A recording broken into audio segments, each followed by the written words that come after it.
Chris Middleton deserves to be put in jail for terrorism. However, we did cash Jaylen Brown, so 1-1 on the day for the free plays. Today we head to the NBA on a Sunday, so that can be scary, but I got you a play. These are 2 plays I gave out on my Discord yesterday. Oubre over, Laurie over. Embiid was out, opened up tons of value here. And then here's today's free play. Scotty Barnes under 14.5 rebounds and assists.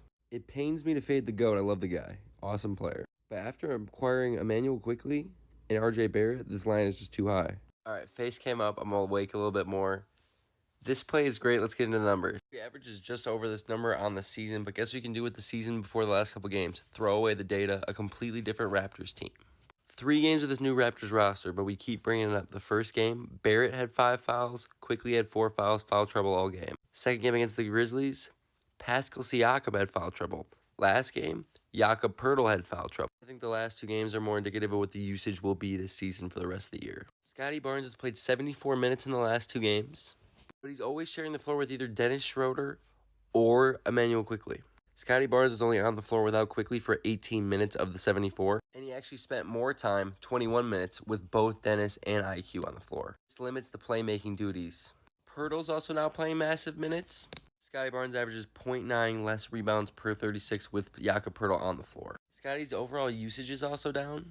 In these past few games, his usage is down to 21%. This usage is 5% lower than Quickly's and a couple percent lower than Siakam's as well. This is way down from the 25% usage he had before the trade. My main thing is he's just not getting the same opportunities. In the last 3 games, he's averaging 8.7 potential assists per game. And he's actually converting 7 of those a game, which is just completely unsustainable. Scotty on the season, 5.8 assists on 10.1 potentials. So negative regression coming in that way. He's also only averaging 9 rebound chances in the last 3 games and 7.5 in the last 2.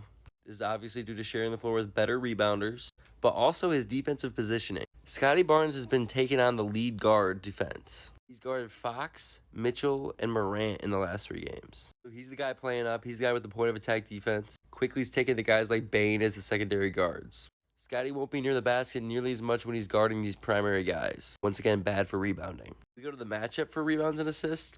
It's really bad. I expect him to be guarding Steph Curry.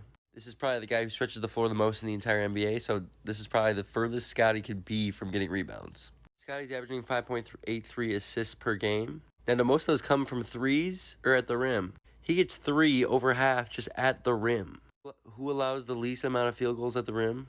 The Golden State Warriors. Only 27 field goal attempts per game at the rim. This is sticky even without Draymond because it's the last 15 game stat. All in all, this line makes no sense. Averaging 17 RA chances a game. To convert 15 of the 17 is just highly unlikely. Even if the chances went up to like 20, he still shouldn't get 15 RA.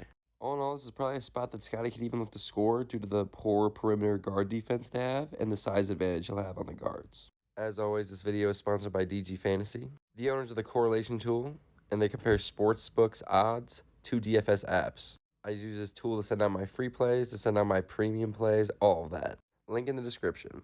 Once again, if we hit the like goal, I will drop more free plays on Twitter. I wanted to get this play out early for you guys before movement. Just one of my favorite plays I've had in a minute, and let's ride.